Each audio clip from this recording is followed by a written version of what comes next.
মই on call duty হিচাপৰ পৰা পেচেণ্টক চাই আছিলোঁ। যেতিয়া আহিছে তেতিয়াতো বুলেট ইঞ্জুৰি লৈ পেলাই আহিছিলে, লেফ্ট লেগত লাগিছে, ভৰিতে লাগিছিলে। পেচেণ্টৰ বৰ্তমান স্থিৰে আছে, ভাইটেলছবিলাক চব নৰ্মালে দেখি আছোঁ। ফ্ৰেকচাৰটো যেনা লগা নাই, এক্সৰেটো হওক, এক্সৰে হ'লে গম পাম। বৰ্তমানতো ঠিকে দেখি আছোঁ, চব কিছু টিন ডিজাইনত দেখা যায়। এটাই গুলি লাগিছে, এই গুলিটো ওলাই গৈছে থাকা নাই ভিতৰত। বৰ্তমান পেচেণ্ট ঠিকে আছে, কোনো চিন্তা কৰাৰ দৰকাৰ নাই। কিবা যদি বেছি অসুবিধা দেখা যাব অথবা হাৰ্ডি ফ্ৰেকচাৰ যদি কিবা দেখা যায় তেতিয়াই আমি ৰেফাৰ কৰোঁ অথবা প্ৰপাৰ ট্ৰিটমেণ্টৰ কাৰণে বাহিৰত পঠাওঁ। আদাৰৱাইজ আমাৰ ইয়াতে ট্ৰিটমেণ্টটো হৈ যাব।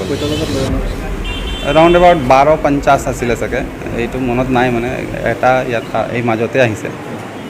ঠিকে আছে, পেচেণ্টটো যেতিয়া আনিছিলে তেতিয়া অলপ অসুবিধা আছিলে, ড্ৰেছিং কৰি দিয়াৰ পিছত এতিয়া বৰ্তমান ভাল আছে। বেজীবিলাক দিয়া হ'ল, এনাৰ্জেটিকটো পাইছে, বিষটো অলপ কমি গ'ল, ভাল পাইছে পেচেণ্টটো। আমি দিলোঁ অলপ চাহ কিবা খাবৰ কাৰণে, বৰ্তমান ঠিক আছে। ঠিক আছে, এই কিবা লেবাৰ পে'মেণ্ট দিয়াৰ কাৰণে মানে পইচাটো বাইৰ কৰিছিলোঁ। তাৰপিছত মই ঘৰত লৈ যাম বুলি ভাবিছিলোঁ, কালি পে'মেণ্ট কৰিব লাগিছিল লেবাৰ পে'মেণ্ট। তাৰপিছত মই টকাটো 6 লাখ ওলাইছিলোঁ, ওলাই পেলাই মই বেগটো লৈ আহিছিলোঁ। তাৰপিছত গাড়ী সোমাৰ লগে লগে সিহঁতে মানে মোক টাৰ্গেট কৰি আছে। মই খেল কৰা নাই সেইটো। তাৰপিছত মই ইয়াত মানে পইচা পেলাই লৈ ৰাখিছে। তাৰপিছত মোৰতো কেনেকৈ পইচা পৰিব পকেটত থাকি। তাৰপিছত দেখিলোঁ চব ইফালে পইচা পেলাই থৈ দিছে।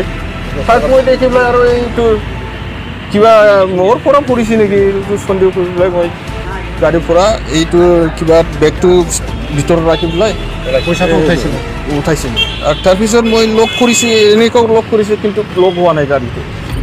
এইটোৰ কাৰণে তাৰপিছত গাড়ীৰ পৰা উঠাই লৈ গ'ল। গাড়ীৰ পৰা এইফালে আহিছে, বাইকত আছিল দুজন, সিহঁতে আহি পেলাই এইফালে দৰ্জাটো খুলি পেলাই লৈ গৈছে গাড়ীৰ ভিতৰৰ পৰা বেগটো।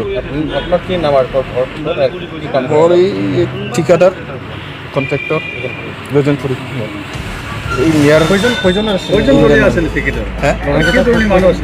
ইহঁতে মোটামুটি 500মান আছিল নেকি। ইহঁতে এইফালে ফ'ল' কৰি আছিল আৰু ভিতৰতো আছিল, বেংকৰ ভিতৰতো আছিল নেকি। এনেকৈ আপোনাৰ নাম বব্ৰুমোহন বসুমতাৰী। আপুনি পুলিচ এফআইআৰ দিব আজি? হয়, মই এতিয়াই গৈ আছোঁ। ঠিক আছে।